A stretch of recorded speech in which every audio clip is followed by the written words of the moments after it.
मौसम ठंडा है, गांव दूर दूर है, उसके बावजूद भी जहां जहां मेरी नजर पहुंच रही है, लोग ही लोग नजर आ रहे हैं।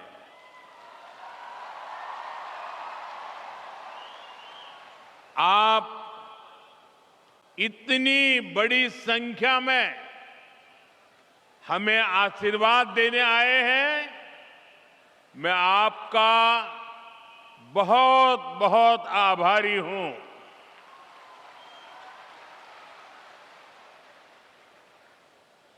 आज फिर काजीरंगा आने का सौभाग्य मिला है। स्वाभाविक है, मुझे अपनी पिछली यात्रा याद आना बहुत स्वाभाविक है। 2 वर्ष पहले काजीरंगा में बिताए गए पल मेरे जीवन के बहुत खास अनुभवों में शामिल है। मुझे काजीरंगा नेशनल पार्क में रात्रि विश्राम करने का अवसर मिला था और अगली सुबह एलिफेंट सफारी के दौरान मैंने इस क्षेत्र की सुंदरता को बहुत करीबी से महसूस किया था। साथियों, मुझे हमेशा असम आकर एक अलग ही खुशी मिलती है।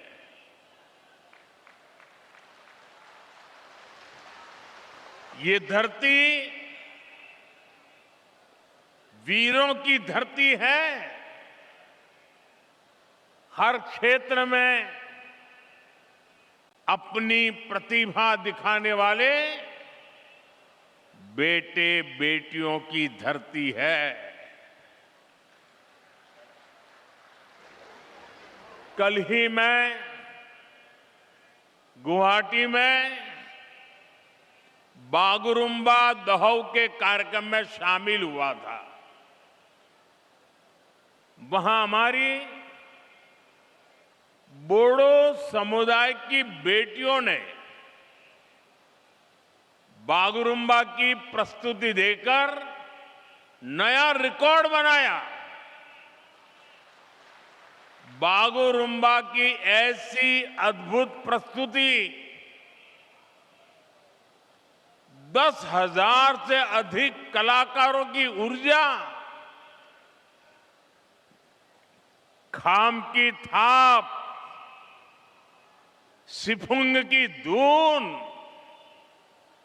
उन मनोरम पलों ने हर किसी को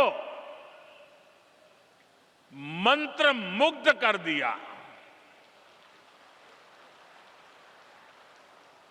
बागुरुम्बा की अनुभूति आंखों से होकर दिल में उतरती रही। असम के हमारे कलाकारों ने वाकई कमाल कर दिया। उनका परिश्रम, उनकी तैयारी, उनका तालमेल, सब कुछ बहुत अद्भुत रहा। मैं बागुरुम्बा दहौ के में शामिल सभी कलाकारों को आज फिर से एक बार बहुत बहुत बधाई दूंगा। और मैं देश भर के सोशल मीडिया इन्फ्लुएंसर को भी बधाई देता हूं। मैं कल से देख रहा हूं कि इस बोडो परंपरा का उत्तम नृत्य सोशल मीडिया पे छाया हुआ है। मुझे पूरा विश्वास है देश और दुनिया के लोग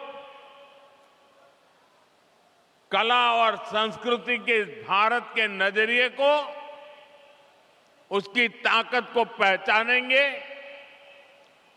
और इस काम को बढ़ाने वाले सभी सोशल इन्फ्लुएंसर भी बधाई के पात्र हैं। मीडिया के मित्रों के लिए वो कल का शाम का समय जरा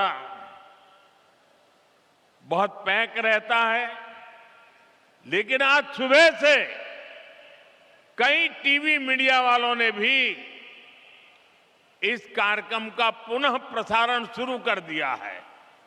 आप कल्पना कर सकते हैं ये कार्यक्रम कितना भव्य रहा होगा। साथियों, पिछले वर्ष मैं जुमरई महोत्सव में भी शामिल हुआ था। इस बार मुझे माघ बिहू के अवसर पर आने का मौका मिला है। 1 महीने पहले मैं विकास परियोजनाओं के लिए यहां आया था। गुवाहाटी में लोकप्रिय गोपीनाथ बरदोलोई इंटरनेशनल एयरपोर्ट का विस्तार हुआ है। मैंने उसकी नई टर्मिनल बिल्डिंग का उद्घाटन किया था। साथ ही नाम रूप में अमोनिया यूरिया कॉम्प्लेक्स की आधारशिला रखी थी। ऐसे सभी अवसरों ने भाजपा सरकार के विकास भी विरासत भी इस मंत्र को और मजबूत किया है। यहां कुछ बंधु चित्र लेकर के आए हैं और ऐसे खड़े हैं, थक जाएंगे। आप भेज दीजिए, मैं ले लूंगा। आप आगे कलेक्ट करवा लीजिए। एसपीजी के लोग, ऐसे जो लोग चित्र लेकर आए हैं उनसे ले। अगर पीछे आपका आता पता लिखा होगा तो मेरी चिट्ठी जरूर आएगी। इधर भी, इस तरफ भी कोई नौजवान लंबे अरसे से कंधे पे कंधा खड़ा करके खड़ा है। मैं आप सब कलाकारों का धन्यवाद करता हूं। आपके प्यार के लिए, आपकी इस भावना के लिए मैं आपका आदर करता हूं।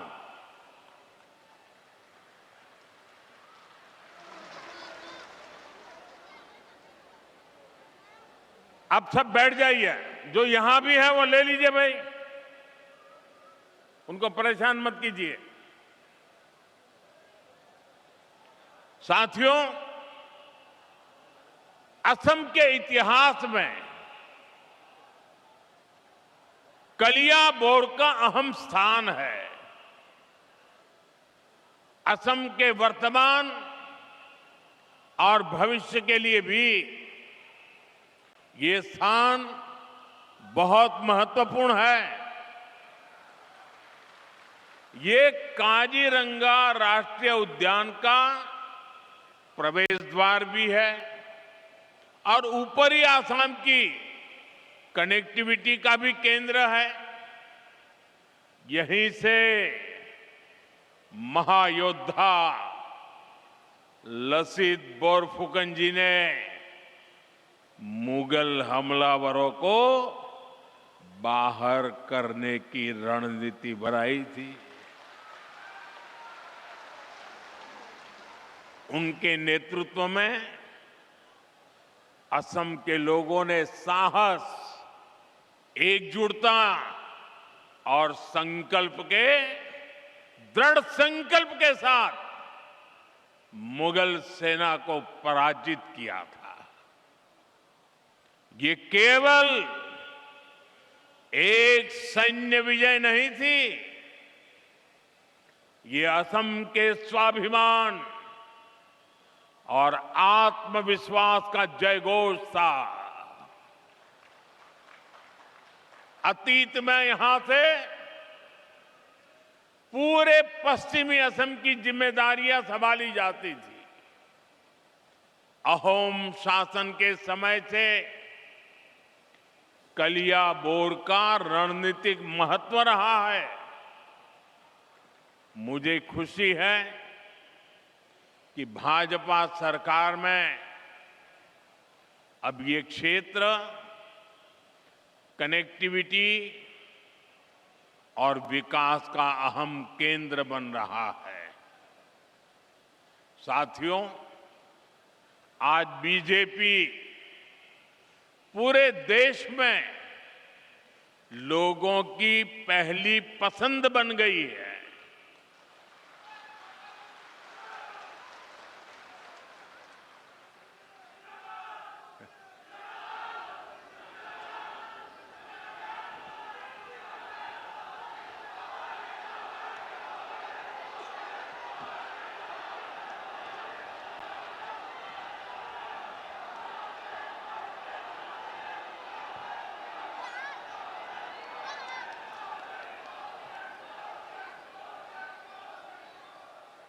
बीते 1-1.5 वर्षों से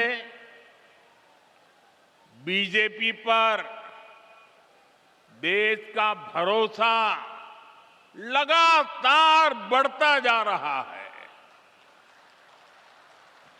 हाल ही में बिहार में चुनाव हुए,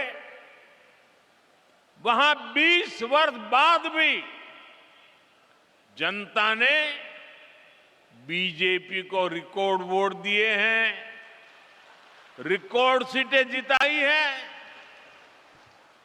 2 दिन पहले ही महाराष्ट्र के बड़े शहरों में मेयर और पार्षदों के चुनाव परिणाम आए हैं। मुंबई, जो दुनिया के सबसे बड़े निगमों से एक है, वहां की जनता ने पहली बार बीजेपी को रिकॉर्ड जनादेश दिया।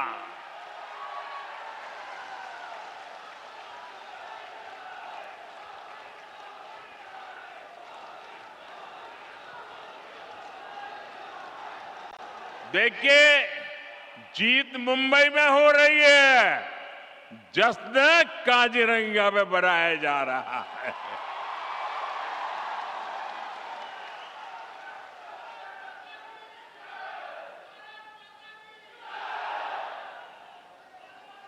महाराष्ट्र के अधिकतर शहरों की जनता ने बीजेपी को सेवा का अवसर दिया है। साथियों, इससे पहले दूर सुदूर दक्षिण में केरला की जनता ने बीजेपी को बहुत बड़ा समर्थन दिया है। वहां पहली बार बीजेपी का मेयर बना है। केरला की राजधानी तिरुवनंतपुरम में आज बीजेपी सेवा कर रही है।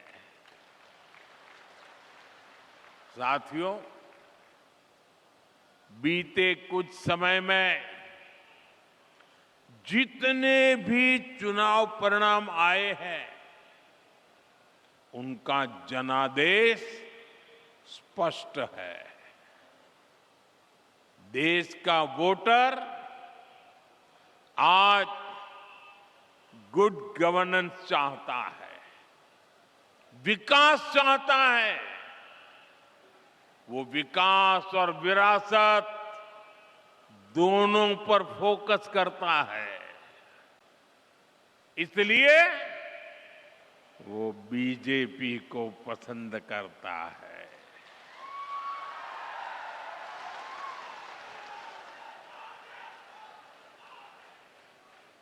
साथियों, इन चुनावों का एक और संदेश है। कांग्रेस की नेगेटिव पॉलिटिक्स को देश लगातार नकार रहा है। जिस मुंबई शहर में कांग्रेस का जन्म हुआ था, वहां वो आज चौथे या पांचवें नंबर की पार्टी बन गई है। जिस महाराष्ट्र पर कांग्रेस ने सालों तक शासन किया, वहां कांग्रेस पूरी तरह से सिमट गई है। कांग्रेस देश का भरोसा खो चुकी है, क्योंकि कांग्रेस के पास विकास का कोई एजेंडा नहीं है। ऐसी कांग्रेस कभी असम का काजीरंगा का भी भला नहीं कर सकती। साथियों, काजीरंगा की सुंदरता के बारे में भारत रत्न डॉक्टर भूपेन हजारिका जी ने कहा था, आमार काजीरंगा धन्यो।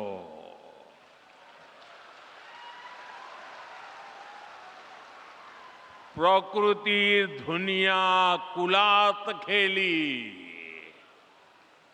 आमार मोर होल पुण्यो।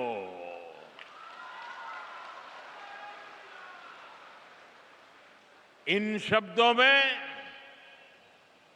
काजीरंगा के प्रति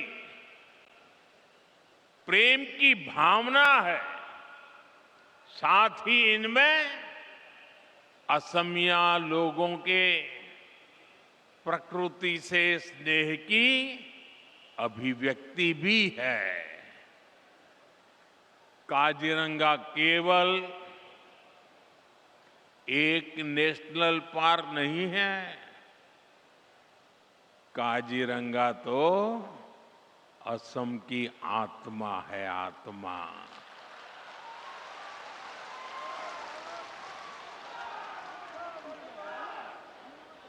ये भारत की बायोडायवर्सिटी का एक अनमोल रत्न भी है। यूनेस्को ने इसे वर्ल्ड हेरिटेज साइट का दर्जा दिया है। साथियों, काजीरंगा और यहां के वन्य जीवों को बचाना केवल पर्यावरण की रक्षा नहीं है, यह असम के भविष्य और आने वाली पीढ़ियों के प्रति हमारा दायित्व भी है। और सिर्फ मोदी का नहीं, आपका भी दायित्व है। और इसी को ध्यान में रखते हुए आज असम की धरती से नए प्रोजेक्ट की शुरुआत हो रही है। इनका बहुत व्यापक प्रभाव होगा। मैं इन प्रोजेक्ट के लिए आपको बहुत बहुत बधाई देता हूं। साथियों, काजीरंगा एक सींग वाले राइनो का घर है। हर साल बाढ़ के समय जब ब्रह्मपुत्र का जलस्तर बढ़ता है, तब यही सबसे बड़ी चुनौती सामने आती है। तब वह वन्यजीव ऊंचे इलाकों की तलाश में निकलते हैं। इसी रास्ते में उन्हें नेशनल हाईवे पार करना पड़ता है। ऐसे समय में राइनो, हाथी और हिरण सड़क के किनारे फंस जाते हैं। हमारा प्रयास है कि सड़क भी चलती रहे और जंगल भी सुरक्षित रहे। इसी विजन के तहत कलियाबोर से नुमालीगढ़ तक लगभग 90 किलोमीटर लंबा कॉरिडोर तैयार किया जा रहा है। इस पर लगभग 7,000 करोड़ रुपए खर्च किए जाएंगे। इसमें लगभग 35 किलोमीटर लंबा एलिवेटेड वन्य जीव कॉरिडोर भी बनाया जाएगा। यहां गाड़ियां ऊपर से गुजरेगी और नीचे वन्य जीवों की आवाजाही बिना किसी बाधा के बनी रहेगी। एक सींग वाला राइनो हो, हाथी हो या बाघ, इनके पारंपरिक मूवमेंट रूट्स को ध्यान में रखकर डिजाइन को तैयार किया गया है। साथियों, ये कॉरिडोर ऊपरी असम और अरुणाचल प्रदेश की कनेक्टिविटी को भी बेहतर बनाएगा। काजीरंगा एलिवेटेड कॉरिडोर और नई रेल सेवाओं से असम के लोगों के लिए नई संभावनाएं तैयार होगी। मैं असम की जनता और देशवासियों को इन महत्वपूर्ण परियोजनाओं के लिए बधाई देता हूं। साथियों, जब प्रकृति सुरक्षित होती है तो उसके साथ अवसर भी पैदा होते हैं। पिछले कुछ वर्षों में काजीरंगा में पर्यटकों की संख्या में लगातार बढ़ोतरी हुई है। होम स्टे, गाइड सेवाएं, परिवहन, हस्तशिल्प और छोटे व्यवसायों के माध्यम से स्थानीय युवाओं को आय के नए साधन मिले हैं। साथियों, आज मैं असम के आप लोगों की, यहां की सरकार की एक और बात के लिए खास तौर पर तारीफ करूंगा। एक समय था जब काजीरंगा में राइनो के शिकार की घटनाएं असम की सबसे बड़ी चिंता बन चुकी थी। 2013 और 14 में एक सींग वाले दर्जनों राइनो मारे गए। भाजपा सरकार ने तय किया था कि हम ये नहीं चलने देंगे। अब ऐसा नहीं चलेगा। हमने इसके बाद सुरक्षा व्यवस्था को नए सिरे से मजबूत किया। वन विभाग को आधुनिक संसाधन मिले, निगरानी तंत्र सशक्त हुआ, वन दुर्गा के रूप में महिलाओं की भागीदारी बढ़ाई गई। इसका सुखद परिणाम भी सामने आया। 2025 में राइनो के शिकार की एक भी घटना सामने नहीं आई है और इसलिए आप सब और सरकार, हर कोई बधाई के पात्र है। ये भाजपा सरकार की राजनीतिक इच्छा शक्ति, और असम के लोगों के प्रयास से संभव हुआ है।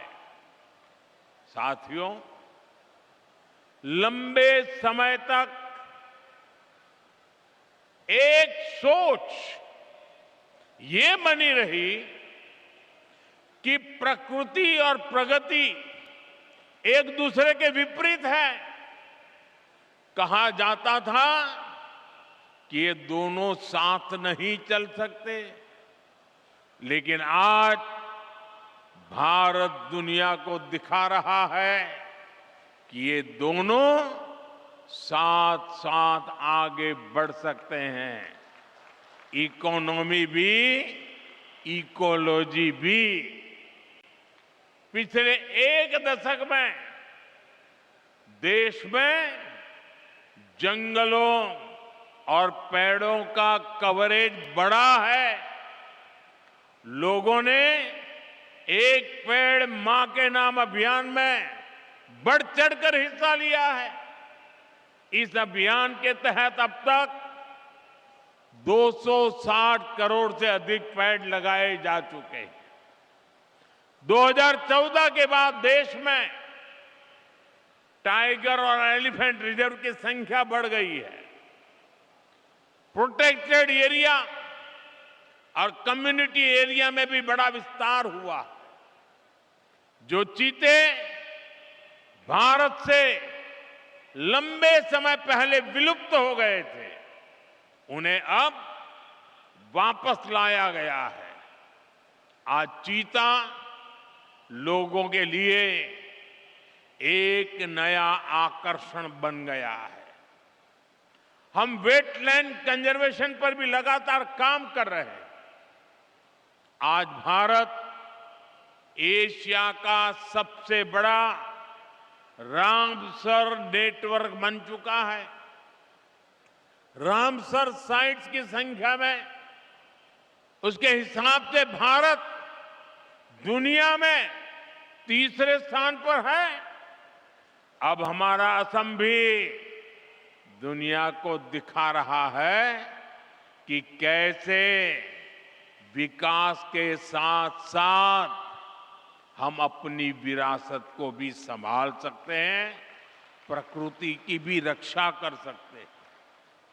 साथियों, नॉर्थ ईस्ट की सबसे बड़ी पीड़ा हमेशा दूरी की रही। दूरी दिलों की, दूरी स्थानों की। दशकों तक यहां के लोगों के महसूस होता रहा कि देश का विकास कहीं और हो रहा है और वे पीछे छूट रहे हैं। इसका असर केवल अर्थव्यवस्था पर नहीं पड़ा, बल्कि भरोसे पर भी पड़ा। इस भावना को बदलने का काम भाजपा ने किया। डबल इंजन की सरकार ने नॉर्थ ईस्ट के विकास को प्राथमिकता बनाया।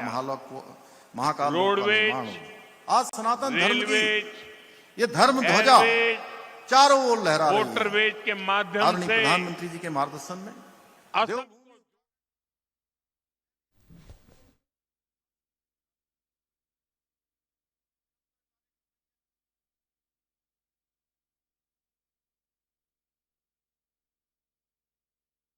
सामाजिक और आर्थिक दोनों स्तरों पर होता है। इसलिए नॉर्थ ईस्ट के लिए कनेक्टिविटी का विस्तार बहुत महत्वपूर्ण है। लेकिन कांग्रेस ने कभी इसकी परवाह नहीं की। मैं आपको एक आंकड़ा देता हूं। जब कांग्रेस की केंद्र में सरकार थी तो असम को बहुत कम रेल बजट मिलता था, लगभग 2000 करोड़ रुपए। अब भाजपा सरकार में इसे बढ़ाकर लगभग 10,000 करोड़ रुपए सालाना कर दिया गया है। अब मैं आपको पूछता हूं, ये आंकड़ा आपको याद रहा क्या? ये आंकड़ा आपको याद रहा क्या कि भूल गए? मैं फिर से याद कराता हूं, कांग्रेस के जमाने में असम को रेलवे के लिए 2000 करोड़ रुपया मिलता था। कितना? सबके सब बोलिए, कितना मिलता था? कितना मिलता था? कितना मिलता था? भाजपा सरकार आने के बाद असम को कितना मिलता है? 10,000 करोड़ रुपया। कितना? कितना? कितना? 10,000 करोड़ रुपया। यानी कांग्रेस जितना पैसा असम को रेलवे के लिए देती थी, भाजपा उससे 5 गुना ज्यादा पैसा असम को दे रहा है। साथियों, इस बढ़े हुए निवेश से बड़े पैमाने पर इंफ्रास्ट्रक्चर निर्माण हुआ है। नई रेल लाइनें बिछाने से, दोहरीकरण और इलेक्ट्रिफिकेशन होने से रेलवे की क्षमता बढ़ी है, लोगों के लिए सुविधाएं बढ़ी हैं। आज कलियाबोर से जिन 3 नई ट्रेन सेवाओं का शुभारंभ हो रहा है, वे भी असम की रेल कनेक्टिविटी में एक महत्वपूर्ण विस्तार है। वंदे भारत स्लीपर ट्रेन गुवाहाटी को कलकत्ता से जोड़ेगी। यह आधुनिक स्लीपर ट्रेन लंबी दूरी की यात्रा को और अधिक आरामदायक बनाएगी। इसके साथ ही 2 अमृत भारत एक्सप्रेस ट्रेनों की शुरुआत की जा रही है। इन ट्रेनों के रास्ते में असम, पश्चिम बंगाल, बिहार और उत्तर प्रदेश के कई महत्वपूर्ण स्टेशन शामिल है, जिससे लाखों यात्रियों को सीधा लाभ मिलेगा। ये ट्रेनें असम के व्यापारियों को नए बाजारों से जोड़ेगी, छात्र शिक्षा के नए अवसरों तक आसानी से पहुंच सकेंगे और असम के लोगों के लिए देश के अलग अलग हिस्सों में आना जाना सरल हो जाएगा। कनेक्टिविटी का ये विस्तार भरोसा पैदा करता है कि नॉर्थ ईस्ट अब विकास के हाशिए पर नहीं है। नॉर्थ ईस्ट अब दूर नहीं रहा। नॉर्थ ईस्ट अब दिल के भी पास है, दिल्ली के भी पास है। साथियों, आज आपके बीच असम के सामने मौजूद एक बड़ी चुनौती की भी चर्चा आवश्यक है। ये चुनौती है असम की पहचान बचाने की, असम की संस्कृति बचाने की। आप मुझे बताइए, असम की पहचान बचनी चाहिए कि नहीं बचनी चाहिए? ऐसा नहीं सबके सब जवाब दो। असम की पहचान बचनी चाहिए कि नहीं बचनी चाहिए? आप सबकी पहचान बननी चाहिए कि नहीं बननी चाहिए? आपके पूर्वजों की विरासत बचनी चाहिए कि नहीं बचनी चाहिए? आज असम में बीजेपी सरकार जिस प्रकार घुसपैठ से निपट रही है, जिस प्रकार हमारे जंगलों को, ऐतिहासिक सांस्कृतिक स्थलों को, आप लोगों की जमीनों को अवैध कब्जों से मुक्त कर रही है, उसकी आज बहुत प्रशंसा हो रही है। ये सही हो रहा है कि नहीं हो रहा है? ये होना चाहिए कि नहीं होना चाहिए? ये आपके भले के लिए है कि नहीं है?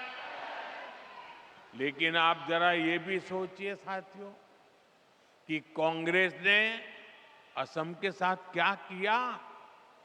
सिर्फ सरकारें बनाने के लिए, कुछ वोट पाने के लिए असम की मिट्टी को घुसपैठियों को सौंप दिया। कांग्रेस ने दशकों तक असम में सरकारें बनाई। इस दौरान लगातार घुसपैठ बढ़ती गई। और इन लोगों ने, घुसपैठियों ने क्या किया?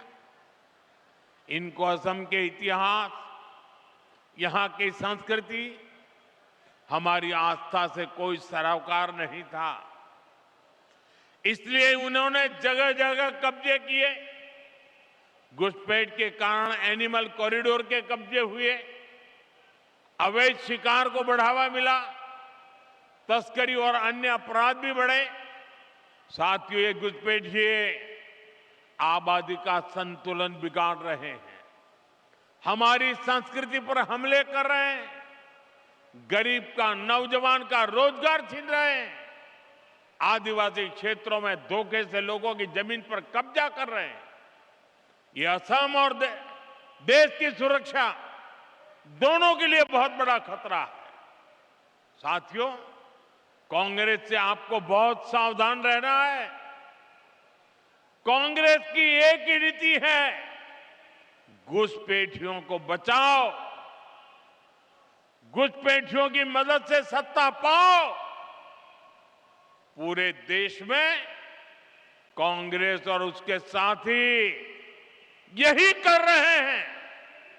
बिहार में भी इन्होंने घुसपैठियों को बचाने के लिए यात्राएं निकाली, रैलियां निकाली,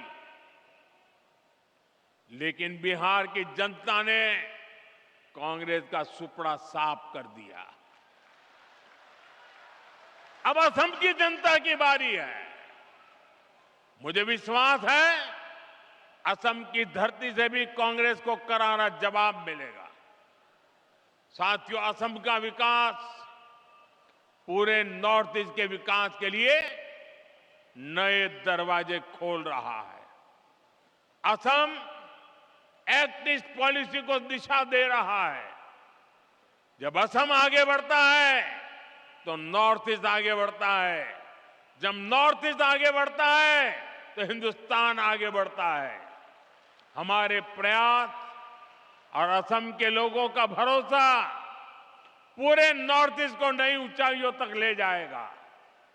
इसी विश्वास के साथ एक बार फिर आप सभी को आज की परियोजनाओं की बहुत बहुत बधाई देता हूं।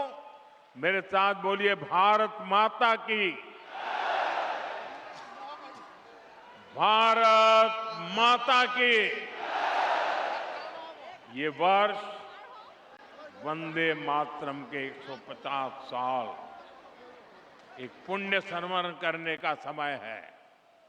मेरे साथ बोलिए, वंदे वंदे वंदे वंदे वंदे वंदे वंदे वंदे वंदे वंदे।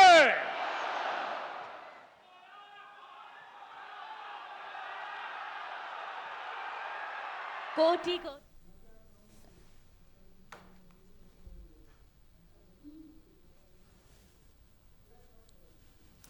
बताते चले, जहां प्रधानमंत्री नरेंद्र मोदी इस समय असम दौरे पर हैं और कई बड़ी सौगातें असम को दी हैं।